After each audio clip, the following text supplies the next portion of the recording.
Hey, Shalom, Israel, Most High in Christ bless. This is 15 Minutes with the Captains. Welcome back. I'm Captain Josiah. Today's topic is going to be the traps and snares of interracial marriage. The snares and traps of interracial marriage. All right, let's get Deuteronomy 7:3. The book of Deuteronomy, chapter 7, verse 3. Neither shalt thou make marriages with them. Thy daughter shalt thou not give unto his son. This is a law for the Israelites. Today, that's you so-called blacks, Hispanics, and Native Americans. Read again. Thy daughter thou shalt not give unto his son. Come on. Nor his daughter shalt thou take unto thy son. For they will turn away thy son from following me. It says they will turn away your son from following him. The Most High, that is. They will. It's not maybe, it's not might. They will. Read on. That they may serve other gods. So will the anger of the Lord be kindled against you. And the anger of the Lord will be kindled against us when doing these things. Okay? Joshua chapter 23.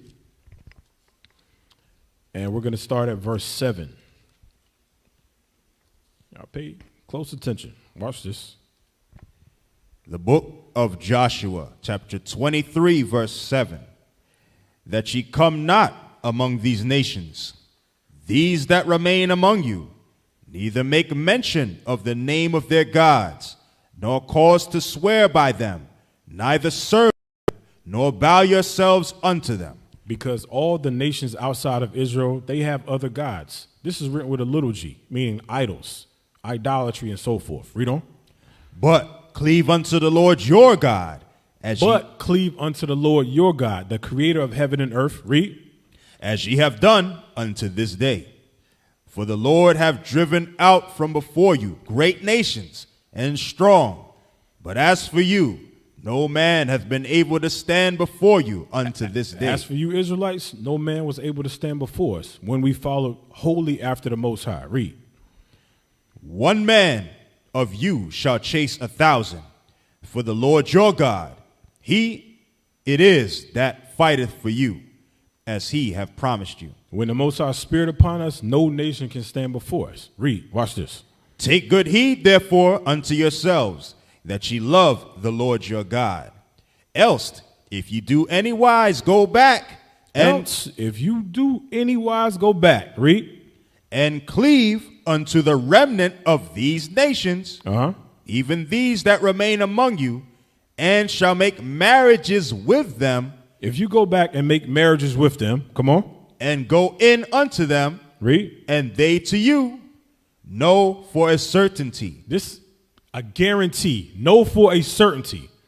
Again, not a maybe, not a might. Know for a certainty. Read. That the Lord your God will no more drive out any of these nations from before you. But they shall be snares and traps unto you. It says here, they shall be snares and traps unto you. They shall be. Read. And scourges in your sides. Come on. And thorns in your eyes, until ye perish from off this good land which the Lord your God have given you. Right. So now this is the primary backdrop of the lesson. These nations shall be snares and traps unto us. So now I want to get into a little bit of history on how this happened, or just give y'all an example of how it happened. Let's go to First Maccabees chapter 16. And we're going to start at verse 1. The book of First Maccabees, chapter 16, verse 1. Then came up John from Garazah, and told Simon his father what Sendebus had done. Wherefore Simon called his 2 eldest sons, Judas and John, and said unto them. Now, in a previous lesson we did, we notated that this is Simon Thassi. Okay, you can read about him earlier in Maccabees. So Simon Thassi had 2 sons here. Okay, he had more than that. I think it was 3 in total. Matter of fact, we'll get it later on. But here's Judas and John. Read on. And my brethren and my father's house have ever from our youth unto this day fought against the enemies of Israel. And things have prospered so well in our hands that we have delivered Israel oftentimes. Yep. But now I am old, and ye, by God's mercy, are of a sufficient age. Be ye instead of me, and my brother, and go and fight for our nation. Right. So this is Simon passing the torch to his two eldest sons. Now let's skip down to verse 11. Verse 11. Moreover, in the plain of Jericho. So now later on, this is in the plain of Jericho. Read on. Was Ptolemaeus, the son of Abibus, made captain. Right. Ptolemaeus. Now, going back into the history, Alexander had 4 generals. Okay. Well, Lysimachus, Seleucus, Cassander, and Ptolemy. Right. Again, I'll say them again. Lysimachus or Lysimachus, Ptolemy, Cassander, and Seleucus. All right. Now, this Ptolemaeus came out of that Ptolemaic line, which is the Egyptian line. They were in Egypt. All right. Read verse 11 again. Yes, sir. Moreover, in the plain of Jericho was Ptolemaeus, the son of Abibus, made captain. So now he was made captain. Now watch this. And he had abundance of silver and gold. For he was the high priest's son-in-law. He was the high priest's son-in-law. Who was the high priest? Simon. 1 Maccabees 13 and 42. 1 Maccabees chapter 13, verse 42.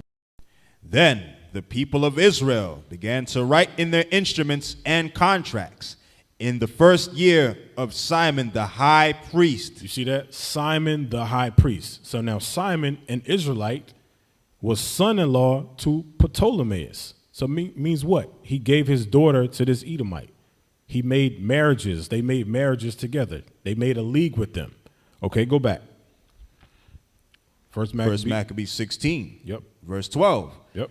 For he was the high priest's son-in-law. He was Simon's son-in-law. This Edomite was Simon's son-in-law. Read.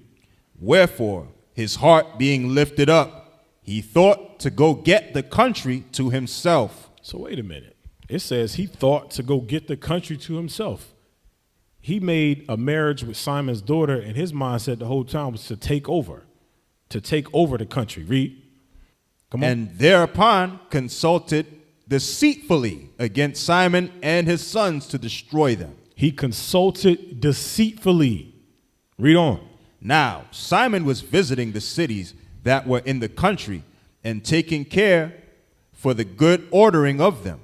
At which time he came down himself to Jericho with his sons, Mattathias. So now this is the other son. He came down with his sons, Mattathias. So now, read earlier in the chapter, he had Judas and John. So now this is the third son, Mattathias. Read on.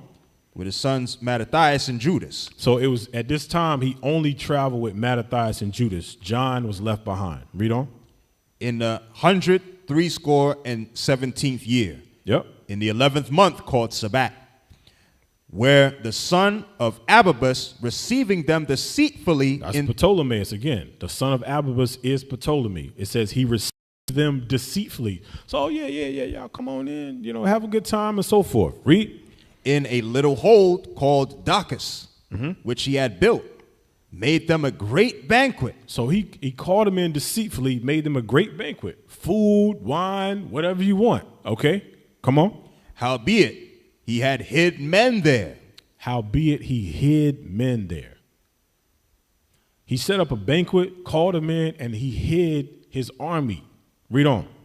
So, when Simon and his sons had drunk largely, Ptolemy and his men rose up and took their weapons and came upon Simon into the banqueting place and slew him and his 2 sons and certain of his servants. You see what happened there?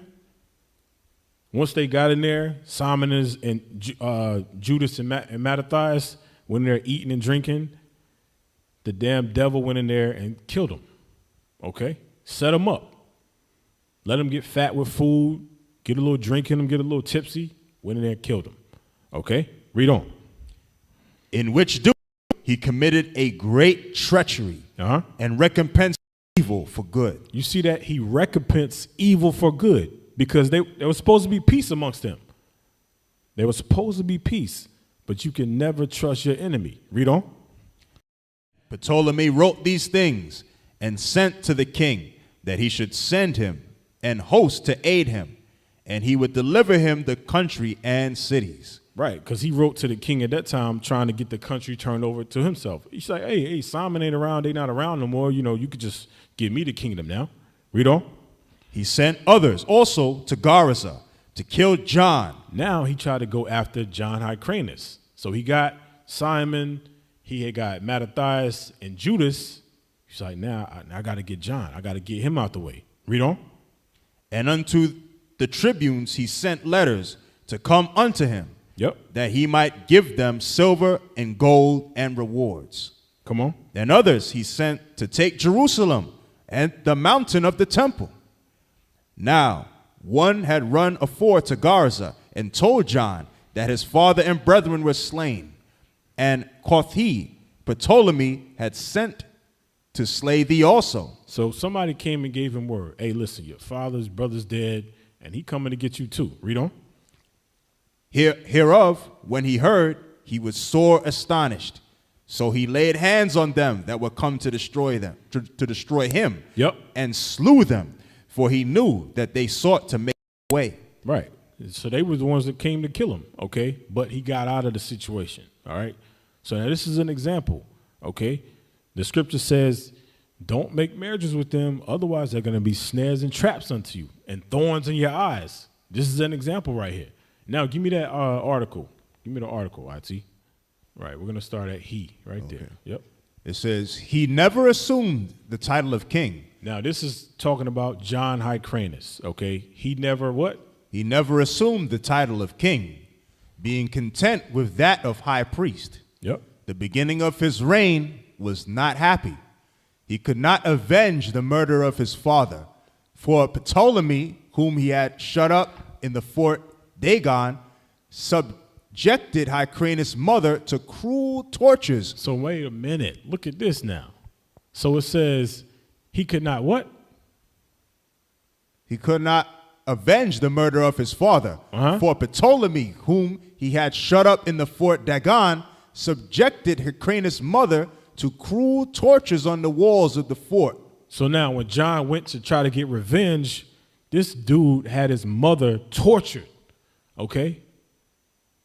Like, listen, I got your mom here. Don't touch me. All right?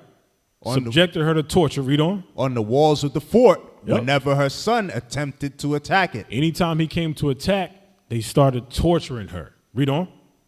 Hyrcanus, therefore, raised the siege after several months, although his mother bore the tortures with heroic determination and encouraged him to punish the murderer. So she was with it. She was like, she encouraged him. Listen, get him, okay? Don't stop. We need to avenge our father. Read on.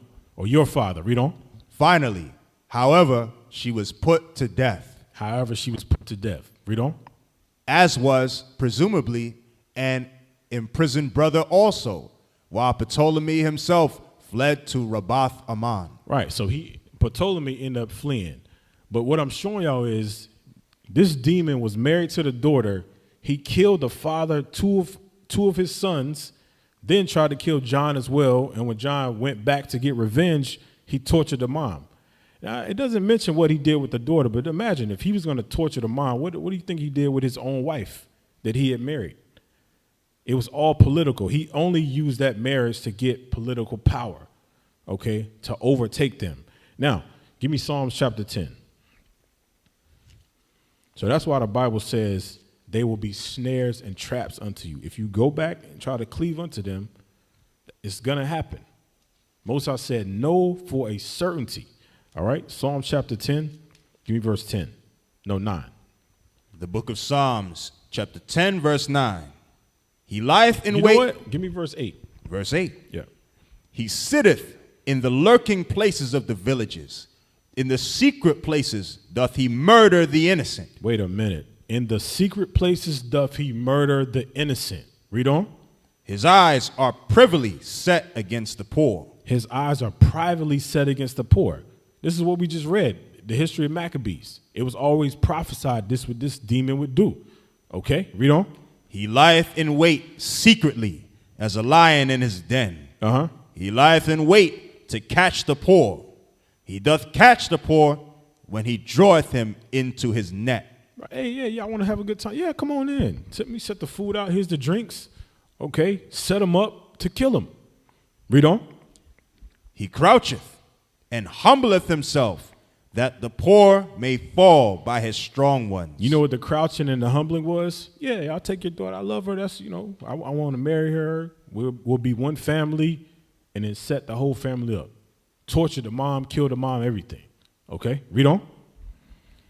He have said in his heart, God have forgotten. He said in his mind, God forgot. God ain't going to punish us for this. We got away with it. Read on. He hideth his face. He will never see it. God hide his face. He hid his face. He ain't going to see us. Okay? He forgot about the Israelites. He don't care about them. Read on. Arise, O Lord, O God. This is a prayer for King David. And this is our prayer as well. Arise, O Lord. What? O God. Come on. Lift up thine hand. Lift up thine hand. Read on. Forget not the humble. Forget not the Israelites. Don't forget us, Lord. This should be our prayer. Read on. Wherefore doth the wicked condemn God? He have said in his heart, thou wilt not require it. He has said in his mind, God is not going to require it. But guess what? The Most High is going to revenge the Israelites when we come back to his laws, statutes, and commandments. So, Lord willing, y'all got some out of the lesson. With that, we say shalom. Shalom. We used to scream black power while Heron was pushed. But at the end of the day, nothing's in vain. IUIC has been given a vision. The tents of Judah has risen. Many has attempted the mission, minor murmuring, omitting, and missing the mark. Just reading that he had the flame of fire in his eyes gave us the spark. We on Paul's mission.